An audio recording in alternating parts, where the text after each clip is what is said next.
শিফাত, আমার একটি প্রশ্ন আপনার কাছে, সেটা হচ্ছে যে আপনারা যখন শেখ হাসিনার সময়ের কথা আপনি বললেন যে তখন যেভাবে হিস্ট্রিকে বিকৃত করা, ইতিহাস বিকৃত যে প্রচেষ্টা চলেছে, তখন আপনারা লড়াই করেছেন সেই জায়গা থেকে। কেউ কিন্তু আপনাকে লড়াই করতে বলেনি, আপনি নিজের তাড়না থেকেই আপনি লড়াই করেছেন।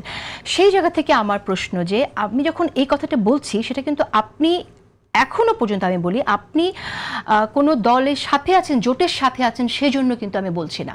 আপনি যদি জোটের সাথে নাও থাকতেন তবুও আমি আপনাকে প্রশ্ন করতে পারতাম। কারণ হচ্ছে যে যদি ইতিহাস বিকৃতির ঘটনা ঘটে, আপনারা তো যারা আসলে সততার রাজনীতি দেখতে চান, সুষ্ঠু রাজনীতি, আবার সেই আগের ন্যারেশন বিল্ডিং ইতিহাস বিকৃতির রাজনীতি দেখতে চান না, তারা তো ইতিহাসকে টুইস্ট করে দেখলে আপনারা তো প্রতিবাদ করবেন যে এটা ঠিক হয়নি।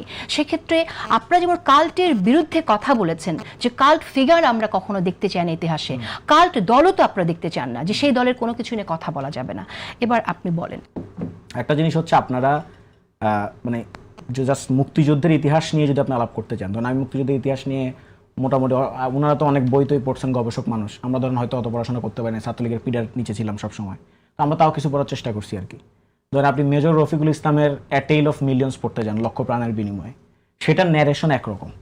সেখানে আপনার মনে হবে যে হয়তো জিয়াউর রহমানের চেয়ে মেজর রফিকুল ইসলামের রোল অনেক বেশি ছিল, এরকম মনে হবে।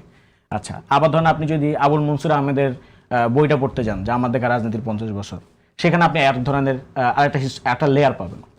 আবার ধরেন ভাসানীর হক কথা যখন পড়তে যাবেন, তখন আপনার মনে হবে যে আচ্ছা, ভাসানীকে কেন মুক্তিযুদ্ধের সময় তাকে কেন অবমূল্যায়ন করা হইলো, বা এই ধরনের একটা ব্যাপার আপনি বুঝতে পারবেন।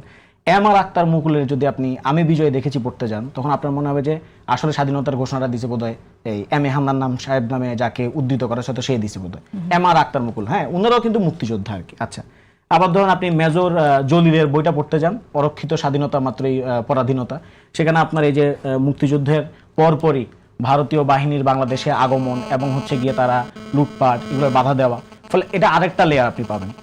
ফলে হিস্ট্রি তো আসলে মানে এটা তো একটা মেটা হিস্ট্রি, এখানে তো ধরেন বিভিন্ন লেয়ার আছে, যেখানে মেজর রফিকুল ইসলামের এক ধরনের মন্তব্য আছে, আবার কর্নেল অলি আহমদ তার এক ধরনের মন্তব্য আছে, এম আর আক্তার মুকুল তার এক ধরনের মন্তব্য আছে, এরা সবাই মুক্তিযোদ্ধা আছে, ওনাদের নিজস্ব মন্তব্য আছে।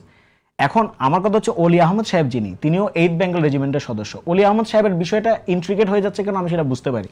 অলি আহমদ সাহেব যেহেতু 8 বেঙ্গল রেজিমেন্টের সাথে ছিলেন, এবং মেজর জিয়াউর রহমানের সাথে যেহেতু ওনার সময়টা কেটেছে, বিশেষত যখন তিনি ঘোষণা দিচ্ছিলেন, মেজর জিয়াউর রহমান যখন ঘোষণা দিচ্ছিলেন, তখন যেহেতু অলি আহমদ তার পাশে ছিলেন, ফলে ওখানে এক ধরনের ন্যারেশন আছে যে অলি আহমদ সাহেব মেজর জিয়াউর রহমানকে কিভাবে দেখেছেন।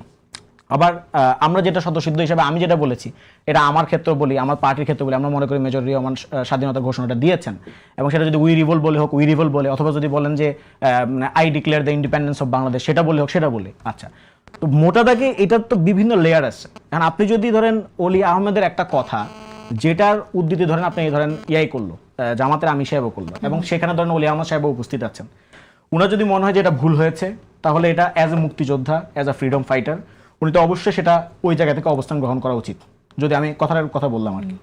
আবার যদি মনে হয় যে না এটা ভুল হয়েছে, তখন হয়তো করতে পারেন নাই, পরে এসে উনি একটা স্টেটমেন্ট দেওয়া উচিত।